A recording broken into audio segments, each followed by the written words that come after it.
रंजिश वाली मोहब्बत, रितु जोशी। अगर आपको यह कहानी पसंद आ रही हो तो इस चैनल को लाइक करिए और बेल आइकन दबाकर चैनल को सब्सक्राइब करिए ताकि आप इस कहानी के आने वाले भागों को मिस ना कर पाएँ और आपके इस काम से मुझे मोटिवेशन मिले, मैं और कहानियाँ इसी तरह लाती रहूं। तो चलिए शुरू करते हैं। रंजिश वाली मोहब्बत, एपिसोड नंबर 47। अब तक आपने पढ़ा। यहाँ से कहानी 2 साल बाद के लीप में जाने वाली है। आइए देखते हैं इन 2 सालों बाद कहानी में क्या नया बदलाव हुए, किसका हृदय परिवर्तित हुआ और कौन दुश्मनी की आग में अभी भी जल रहा है। चलिए देखते हैं अब आगे। वहीं रम्या के घर में अंकुश पूरी तरीके से ऐश्वर्या के वश में हो चुका था। शेखावत फैमिली में ऐश्वर्या का एक अधिकार था, ऐश्वर्या जो कहती वही होता। आखिरकार ऐश्वर्या के पिता ने अंकुश के बिजनेस में लगाने के लिए करोड़ों रुपयों की फंडिंग जो दी थी, अंकुश भी अपने ससुर का ही हुक्म बजाने लगा था। इस बात से राजेश और रम्या दुखी रहते थे। क्या करें, कर्मों का फल है, कभी ना कभी तो मिलना ही था। खैर, रम्या अक्सर अपनी माँ से इस बात का रोना रोती कि उसका बेटा शादी के बाद उसका ना रहा, ऐश्वर्या का हो चुका है। वहीं दीप्ति जी रम्या को यही कहती कि शायद यह उसके कर्मों का ही नतीजा है। किसी का भी अच्छा ना सोचने वाली रम्या के साथ अच्छा कैसे हो सकता है। जब रम्या अपनी माँ की यह बातें सुनती तो उसे और गुस्सा आने लगता, लेकिन कहीं ना कहीं उसे लगने लगता कि उसकी माँ गलत तो नहीं कह रही। उसने आज तक किसी के बारे में सोचा ही कहाँ था जो अब कोई उसके बारे में सोचता। 2 साल बाद समय बीतता गया। देखते ही देखते 2 साल बीत गए। इन 2 सालों में राठौर परिवार में नन्ही किलकारियाँ गूंजने वाली थी। काशी माँ बनने वाली थी और सिर्फ काशी ही नहीं, रूहिका भी। रूहिका को समय लगा, लेकिन शिवांग का बदलता रवैया देखकर रूहिका ने शिवांग को माफ़ कर ही दिया। 1.5 साल तक शिवांग का वनवास चलता ही रहा और 1.5 साल बाद उसे उसकी रूहिका मिल गई, जिसका उसने बेसब्री से इंतज़ार किया था। इन 1.5 सालों में शिवांग ने रूहिका की बेरुखी, उसका गुस्से से भरा बर्ताव, उसका चिढ़ना चिल्लाना सब कुछ झेला था, लेकिन उसने उफ तक ना की थी। और धीरे धीरे रूहिका भी पिघल गई, लेकिन सिर्फ इस शर्त पर कि उससे अब वह कुछ नहीं छुपाएगा। रूहिका शिवांग दोनों ही इंडिया वापस आने वाले थे। रूहिका की डिलीवरी इंडिया में ही होनी थी। इस बारे में जब ऐश्वर्या और अंकुश को पता चला तो उनके कलेजे पर सांप लौटने लगा। ऐश्वर्या, जो कि अपने बेटे को लेकर पहली बार राठौर मेंशन आई थी, अपने सामने रूहिका को देखकर गुस्से से उबल रही थी। उसे अंदाज़ा नहीं था कि रूहिका आखिरकार मान ही जाएगी। उसे तो यही लग रहा था कि उस हादसे के बाद रूहिका शिवांग की शक्ल देखना भी पसंद नहीं करेगी। लेकिन ऐश्वर्या अंकुश के साथ इसीलिए आगे बढ़ी, पर उसे कहीं ना कहीं इस बात का दुख था कि उसका पहला प्यार अधूरा रह गया। पर उसे खुशी इस बात की थी कि शिवांग को रूहिका चाह कर भी नहीं मिल पाई। लेकिन आज रूहिका को प्रेग्नेंट देख ऐश्वर्या के कलेजे पर सांप लौट रहे थे। ऐश्वर्या के हाथों में 6 महीने के बच्चे को देखकर रूहिका ने मुस्कुराते हुए ऐश्वर्या से कहा। रूहिका बोली, ऐश्वर्या कॉन्ग्रेचुलेशन, तुमने तो बताया भी नहीं इतनी बड़ी गुड न्यूज़ को। क्या नाम है इसका? ऐश्वर्या बोली, अद्विक सिंह शेखावत नाम है मेरे बेटे का। गुड न्यूज़ तो तुम भी देने वाली हो, पर तुमने भी कहाँ बताया? रूहिका मुस्कुराते हुए बोली, मुझे लगा बुआ जी ने तुम्हें बताया होगा, घर पर तो सबको पता था। ऐश्वर्या बोली, हाँ शायद माँ भूल गई होंगी, आजकल काफ़ी चीज़ भूलने लग गई हैं। रम्या ने जैसे ही ऐश्वर्या के मुंह से यह सुना तो वह सक पकाने लगी और बोली, रम्या बोली, हाँ बहू, अब तुम अद्विक के साथ इतना बिजी रहती हो, ऊपर से तुम्हारा काम है, तो मैंने सोचा कहाँ तुम्हें इन बातों को बताकर परेशान करूं। खैर देखो कितना खुशी का मौका है, मेरे भाई के घर पर 2 नन्हे मेहमान आने वाले हैं। अरे अब तो कभी भी हॉस्पिटल जाने का समय आ सकता है। रूहिका बोली, हाँ बुआ जी, अब तो कभी भी हॉस्पिटल जाने का समय आ सकता है। रम्या का यह बदलता स्वभाव हर किसी को हैरान करने वाला था, लेकिन उम्र के इस पड़ाव पर आकर रम्या का बदलना स्वाभाविक था। यह बात हर कोई समझ चुका था, क्योंकि जो प्रेम, स्नेह काशी से उसे राठौर मेंशन में मिलता था, वह शेखावत मेंशन में नहीं मिलता था। अंकुश और ऐश्वर्या अपने में ही रहते थे, और जब से अद्विक उन दोनों की ज़िंदगी में आया था तब से तो अंकुश के लिए उसकी सियासत और उसका बेटा ही सब कुछ बन चुका था। लेकिन अभी भी हुकुम सा की गद्दी की लालसा उसके मन से गई नहीं थी। अंकुश किसी भी तरीके से व्योम को, रुद्र को गद्दी से हटाना चाहता था, लेकिन सिर्फ इतना ही काफ़ी नहीं था, बल्कि काफ़ी तो पूरे राठौर ख़ानदान का सफाया होना। क्योंकि अगर राठौर ख़ानदान निपट जाएगा तो सिर्फ वारिश के नाम पर रम्या का ख़ानदान ही बचा रहेगा और आखिरकार सबको अंकुश और उसके वंशज को ही आने वाला हुकुम साम मानना पड़ेगा।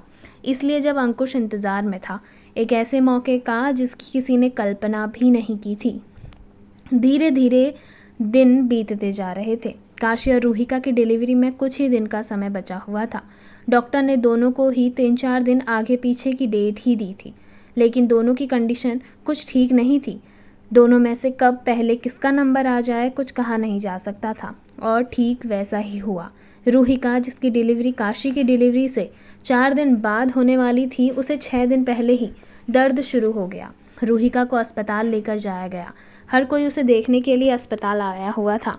रजावत फैमिली भी अस्पताल में आई हुई थी और फिर वह पल आया जिसका सबको इंतज़ार था। रूहिका माँ बनी और शिवांग पिता। घर वालों को इस खुशी से तो वह लोग फूले नहीं समा रहे थे। वहीं काशी, जो कि अस्पताल में बैठी बस इसी इंतज़ार में थी कि कब उसे न्यूबॉर्न बेबी से मिलने दिया जाएगा, इस वजह से वह इस हालत में भी हॉस्पिटल आई हुई थी। सब खुश थे, लेकिन जब अंकुश और ऐश्वर्या ने यह सुना कि रूहिका और शिवांग को बेटा हुआ है तो उन्हें और ज़्यादा गुस्सा आने लगा, क्योंकि अब तो उनके बेटे अद्विक को राजगद्दी मिलने का मौका हमेशा हमेशा के लिए ख़त्म हो गया। उन दोनों ने सोच लिया था कि अब कुछ बड़ा प्लान करना होगा, क्योंकि अगर उन्होंने अब नहीं किया तो उनका बेटा अद्विक हमेशा हमेशा के लिए हुकुम सा की गद्दी से दूर हो जाएगा। धीरे धीरे समय बीता और एक नियत समय पर काशी ने भी प्यार से 2 बच्चों को जन्म दिया। सबसे पहले काशी ने बेटे को जन्म दिया और फिर बिटिया को। घर वाले बहुत खुश थे, आखिरकार हो भी क्यों ना। घर में 3-3 खुशियाँ जो आई थी, पर कोई था जो इस बात से खुश नहीं था। वह थे अंकुश और ऐश्वर्या। हालांकि रम्या भी इस बात से खुश थी, या यूं कहो धीरे धीरे अपने स्वभाव को बदल रही थी। अंकुश और ऐश्वर्या की बेरुखी उम्र के इस पड़ाव पर अब उससे सही नहीं जा रही थी। समय धीरे धीरे बीत रहा था। घर वालों ने तय किया कि तीनों बच्चों के नामकरण के दिन महायज्ञ का आयोजन किया जाएगा, जिसे राजसी परिवार सालों से करता आ रहा था। लेकिन जब से रजावत परिवार और राठौर परिवार के बीच दुश्मनी हुई, तब से यह महायज्ञ हमेशा हमेशा के लिए खंडित हो गया। इसलिए अब जब दोनों ही परिवार आपस में एक हो चुके हैं तो महायज्ञ दोबारा से आयोजित होने के विषय में सोचा गया था। इस बात से सब खुश थे, लेकिन इस महायज्ञ का होना अपने आप में ही सबसे चुनौती भरा था। उसकी वजह यह थी कि इस महायज्ञ को वही व्यक्ति कर सकता है जिसकी हुकूमत पूरे सियासत के ऊपर चल रही हो। हालांकि हमेशा से रजावत परिवार की सियासत ही महायज्ञ में बैठा करती थी, लेकिन इस बार मामला उल्टा पड़ गया। इस बार रजावत परिवार ने महायज्ञ में बैठने के लिए रुद्र और काशी को कहा। उन्होंने अपनी सियासत को भी राठौर सियासत के साथ मिला दिया था। इस बात से किसी को कोई ऐतराज़ नहीं था, क्योंकि होने वाला राजा और रानी रूहिका और शिवांग थे। वहीं कहीं ना कहीं अंकुश और ऐश्वर्या इस बात से खुश नहीं थे, लेकिन वह कुछ नहीं कर सकते थे, क्योंकि राठौर परिवार अब सिर्फ एक सियासत से बना हुआ राजघराना नहीं था, बल्कि उस राजघराने के साथ सबसे बड़ा राजघराना जुड़ा हुआ था। दोनों परिवारों के सभी लोग खुश थे कि एक बार फिर घर में हंसी खुशी का माहौल बनने वाला है। वह बिना किसी विघ्न के, और सबसे खुशी की बात यह थी कि आराध्या का रिश्ता तय हो चुका था शशांक के साथ। आराध्या और शशांक दोनों ही अपने रिश्ते से खुश थे। शशांक को उसकी मौसी ने ही पाला पोसा था। शशांक के माता पिता एक कार एक्सीडेंट में बहुत पहले ही मर चुके थे। उसके बाद शशांक की परवरिश शशांक की मौसी, जो कि विधवा थी, उन्होंने की, जिन्हें उनके ससुराल से निकाल दिया गया था। हालांकि आराध्या और शशांक पहले एक दूसरे से बेहद नफरत करते थे। जब भी एक दूसरे से मिलते हमेशा लड़ते झगड़ते। धीरे धीरे यह लड़ाई झगड़ा कब प्यार में बदला पता ही नहीं चला। शशांक की मौसी को भी इस रिश्ते से कोई ऐतराज़ नहीं था, और जब आशीष जी ने सामने से आराध्या के लिए शशांक का हाथ मांगा तो यह उनके लिए और भी गर्व की बात रही। आराध्या को आशीष जी ने अपनी बेटी माना था, और ठीक रूहिका और काशी की तरह ही उसकी शादी धूमधाम से करने का फैसला लिया था। घर वाले खुश थे कि शशांक और आराध्या की शादी होने वाली है। सबसे पहले 2 दिन पहले शशांक और आराध्या की शादी होनी थी। उसके बाद महायज्ञ, और महायज्ञ के दिन ही सुबह की पूजा में तीनों बच्चों का नाम सभी को बताया जाना था। सभी लोग खुश थे, लेकिन कोई था जो कि इस महायज्ञ के दिन कुछ बड़ा करने वाला था, जिसकी किसी को उम्मीद भी नहीं थी। आराध्या और शशांक की शादी का दिन भी नज़दीक आ गया। शशांक की मौसी ने आराध्या के लिए बहुत सारी तैयारी करी, जो एक सास अपने आने वाली बहू के लिए किया करती है। आराध्या खुश थी कि उस अनाथ को एक भरा पूरा परिवार मिला और अब एक ऐसा जीवन साथी मिलने जा रहा है जिसके बारे में तो उसने कभी कल्पना भी नहीं की। वह काशी को हमेशा शुक्रिया अदा करती कि उसकी वजह से इतना अच्छा परिवार उसे मिलने जा रहा है, जबकि काशी आराध्या को अपनी छोटी बहन समझा करती थी। आराध्या की शादी राजस्थान के सबसे बड़े मंदिर में होने वाली थी, जहाँ एक समय में आशीष जी और वैदेही जी ने सभी भगवानों को साक्षी मानकर 7 फेरे लिए थे। आज एक बार फिर रजावत फैमिली की एक और शादी उसी मंदिर में होने जा रही थी। आराध्या दुल्हन के रूप में जब मंदिर के प्रांगण में पहुंची तो उसने देखा शशांक दूल्हे के रूप में खड़ा हुआ उसका इंतज़ार कर रहा है। आराध्या के चेहरे पर प्यारी सी मुस्कान थी। उसके चेहरे का नूर साफ बता रहा था कि वह इस शादी से कितनी खुश है। शशांक ने जब पहली बार आराध्या को देखा तो देखता ही रह गया। लाल जोड़े में आधी सुहागन बनी आराध्या किसी अप्सरा से कम नहीं लग रही थी, जो थोड़ी देर में पूरी सुहागन होने वाली थी। शशांक ने मुस्कुराते हुए हल्के से इशारे से आराध्या को यह कहा कि वह बेहद खूबसूरत लग रही है, तो आराध्या शर्म से शर्मा उठी। पंडित जी ने वर और वधू को जयमाला देते हुए जयमाला पहनाने की विधि को पूरा करने के लिए कहा और फिर शुरू हुई शादी की रस्में। कन्यादान की रस्म शुरू हुई, जिसमें वैदेही जी और आशीष जी ने आराध्या का कन्यादान किया। यह देखकर तो आराध्या की आंखों में आंसू आने लगे। उसे अंदाज़ा भी नहीं था कि उसे यह सुख कभी प्राप्त होगा।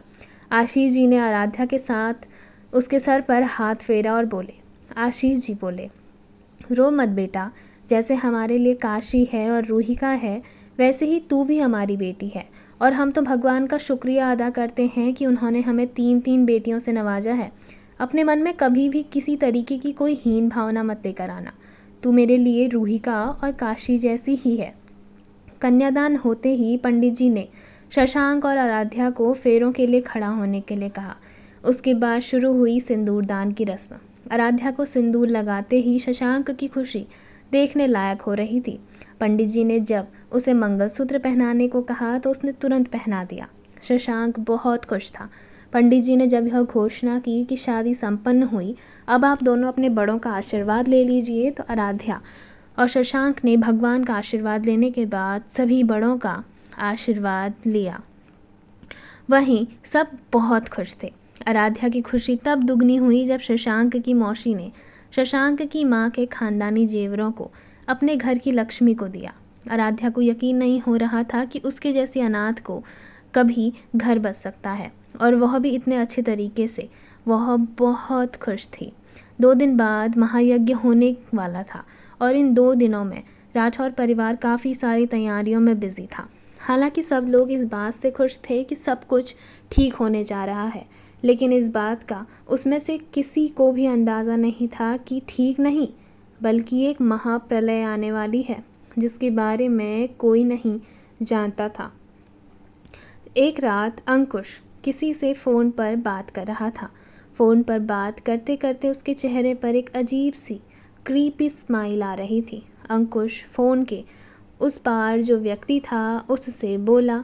अंकुश बोला, सारी तैयारियां हो चुकी हैं, मुझे कोई गड़बड़ नहीं चाहिए। इस बार खेल में जीत मेरी ही होनी चाहिए, समझे तुम? क्योंकि अगर कुछ भी गड़बड़ हुई तो रुद्र सिंह राठौर हम में से किसी को नहीं छोड़ेगा, हमारी लाश तक नहीं मिलेगी, समझे? दूसरी ओर से वह व्यक्ति बोला, समझ गया हूँ, पर तुम भी ध्यान रखना, अगर तुमने मुझे डबल क्रॉस करने की कोशिश की तो तुम्हारे इतने काले कारनामे मेरे पास दफन हैं कि तुम क्या, तुम्हारी बीवी भी तुम्हें नहीं बचा पाएगी। कहीं ऐसा ना हो जाए कि वह खुद तुम्हें सज़ा दे दे, क्योंकि तुम्हारी बीवी को तुमसे ज़्यादा अपनी रेपुटेशन प्यारी है, और अपना बेटा भी। अंकुश बोला, मेरी बीवी को क्या प्यारा है क्या नहीं, इसकी चिंता तुम्हें करने की ज़रूरत नहीं है डीजे।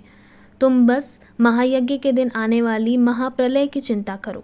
ध्यान रहे, हमारा एक बार और राठौर परिवार हमेशा हमेशा के लिए खत्म। आखिर कौन है यह डीजे और अंकुश इसे कैसे जानता है? क्या है डीजे का राठौर परिवार और रजावत परिवार से रिश्ता? जानना बेहद दिलचस्प होगा, जो हम जानेंगे कहानी के आने वाले भाग में। आपको कहानी का यह भाग कैसा लगा कमेंट सेक्शन में कमेंट करके ज़रूर बताइएगा। धन्यवाद। आप सभी को यह कहानी पसंद आ रही हो तो वीडियो को लाइक करिएगा, शेयर करिएगा, कमेंट करिएगा और बेल आइकन दबाकर चैनल को सब्सक्राइब करना ना भूलिएगा। धन्यवाद।